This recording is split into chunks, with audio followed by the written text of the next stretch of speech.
उत्तर प्रदेश में नगर निकाय चुनाव का बिगुल बज चुका है। प्रथम चरण के मतदान के लिए मंगलवार से नामांकन की प्रक्रिया भी शुरू हो चुकी है। नामांकन पत्र दाखिल करने का सिलसिला 17 अप्रैल तक चलता रहेगा। पहले चरण में 9 मंडलों के 37 जिलों में 4 मई को मतदान होना है।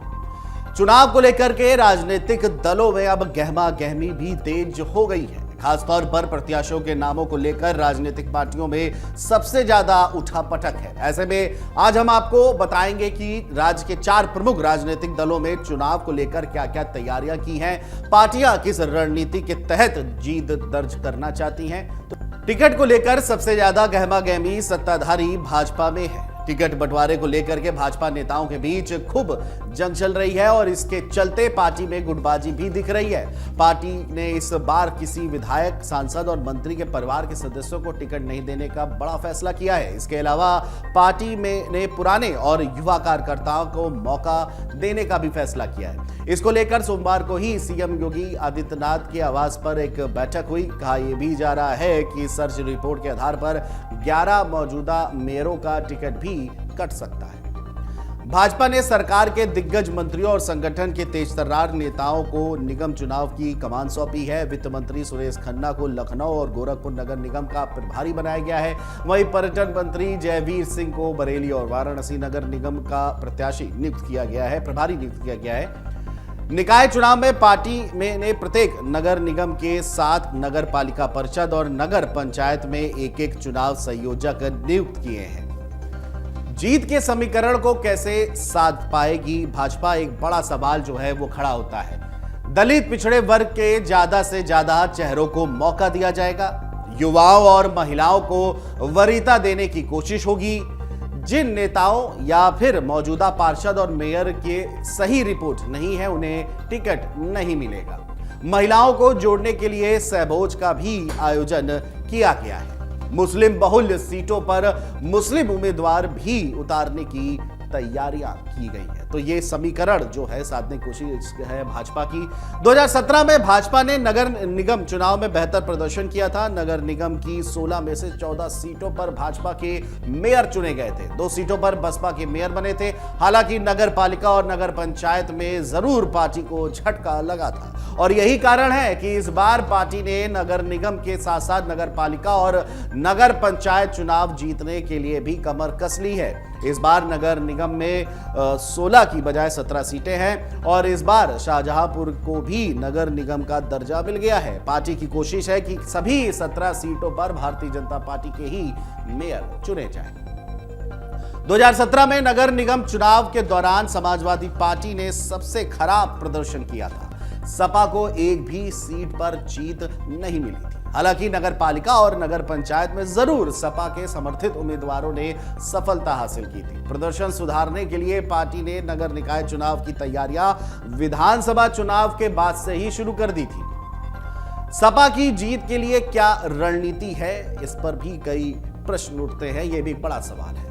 पिछड़े और दलित जातियों को एक साथ लाकर जातिगत समीकरण साधने की कोशिश, इसके लिए स्वामी प्रसाद मौर्य जैसे नेताओं को आगे किया गया है। दलितों को साधने के लिए समाजवादी पार्टी के मुखिया अखिलेश यादव ने हाल ही में बसपा के संस्थापक काशीराम की मूर्ति का अनावरण किया था और इसके अलावा वह 14 अप्रैल को डॉक्टर बाबा साहेब भीमराव अम्बेडकर के जन्म स्थान मऊ का दौरा भी करने वाले हैं और इसके अलावा कानपुर में आयोजित खटिक सम्मेलन में भी अखिलेश शामिल होंगे।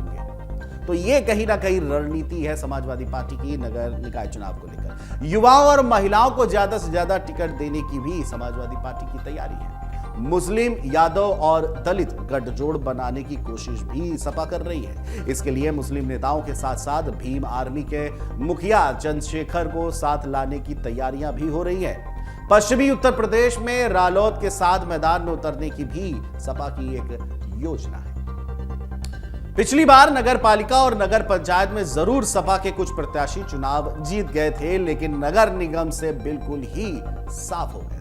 अगले साल फिर से लोकसभा चुनाव होना है और ऐसे में पार्टी किसी भी स्थिति में अपने प्रदर्शन को बेहतर करने की हर मुमकिन कोशिश कर रही है। अगर नगर निकाय चुनावों में पार्टी की उम्मीद के अनुसार परिणाम देखने को नहीं मिला तो कार्यकर्ताओं में निराशा जरूर बढ़ जाएगी और इससे पार्टी को लोकसभा चुनाव के दौरान भी बड़ा नुकसान उठाना पड़ सकता है। 2017 में हुए नगर निगम चुनाव में बसपा ने 2 सीटों पर जीत हासिल की थी।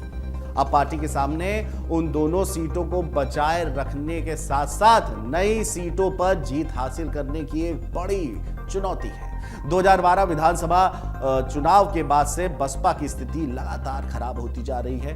कोर वोटर्स भी पार्टी का साथ छोड़कर भारतीय जनता पार्टी की ओर शिफ्ट हुआ है। बसपा की जीत के लिए क्या रणनीति, क्या प्लानिंग कर रही है, इस पर भी बात कर लेते हैं। मुस्लिम दलित गठजोड़ पर फिर से फोकस कर रही है बसपा। कई मुस्लिम चेहरों को मैदान में उतारने की तैयारी है। कोर वोटर्स को वापस हासिल करने के लिए नेताओं को जमीनी स्तर पर उतरने के लिए कहा गया है। युवा नेताओं को टिकट बंटवारे में तरजीह देने की योजना बसपा की भी है। नगर निकाय चुनाव में कांग्रेस अकेले दम पर चुनावी मैदान में उतरने की तैयारी है। प्रदेश कांग्रेस अध्यक्ष और पूर्व सांसद ब्रजलाल खाबरी ने यह कहा है कि नगर निकाय चुनाव कांग्रेस पूरी मजबूती के साथ लड़ेगी और प्रदेश में पार्टी को अप्रत्याशित सफलता मिलने की उम्मीद है। उन्होंने आगे ये भी कहा कि प्रदेश भर में जहां वरिष्ठ और अनुभवी कांग्रेसी जनों और युवाओं के तालमेल से क्षेत्रों में पार्टी की उपलब्धियों को आम जन तक पहुंचाया जा रहा है और जनहित के मुद्दों पर विगत कई वर्षों से केवल कांग्रेस पार्टी लड़ रही है। इसके आधार पर इस चुनाव में आम जनता का पूरा समर्थन पार्टी को मिलेगा।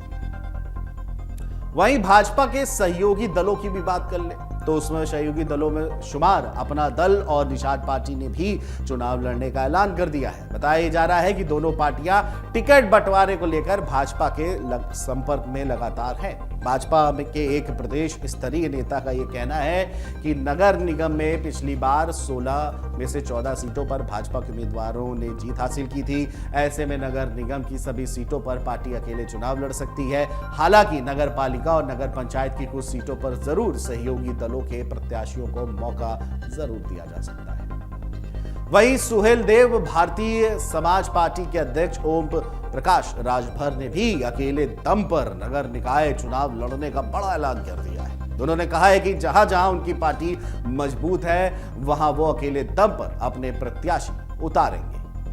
उत्तर प्रदेश में नगर निकाय चुनाव 2 चरणों में होना है इस बार और पहले चरण में 9 मंडलों के 37 जिलों में 4 मई को मतदान होगा, जबकि बाकी 9 मंडलों के 38 जिलों में दूसरे चरण में 11 मई को मतदान होगा।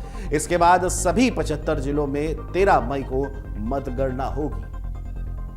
राज्य निर्वाचन आयोग के अनुसार इस बार 17 नगर निगम, 199 नगर पालिका और 544 नगर पंचायतों में 14,684 सीटों पर मतदान होगा और इसमें 4 करोड़ से भी ज्यादा मतदाता अपने मताधिकार का प्रयोग करेंगे। 2.29 करोड़ पुरुष और 2.02 करोड़ महिला वोटर्स इस बार उत्तर प्रदेश नगर निकाय चुनाव में अपने मत का प्रयोग करेंगे। अमर उजाला अब आपके टीवी पर भी। अपने स्मार्ट टीवी पर YouTube पर सर्च करें अमर उजाला, चैनल सब्सक्राइब करें और देखें ताजा खबरें, वो भी HD क्वालिटी में। और हाँ, बेल आइकन दबाना ना भूलें ताकि हर खबर हो आपके घर। अमर उजाला, निष्पक्ष, निर्भीक, निरंतर।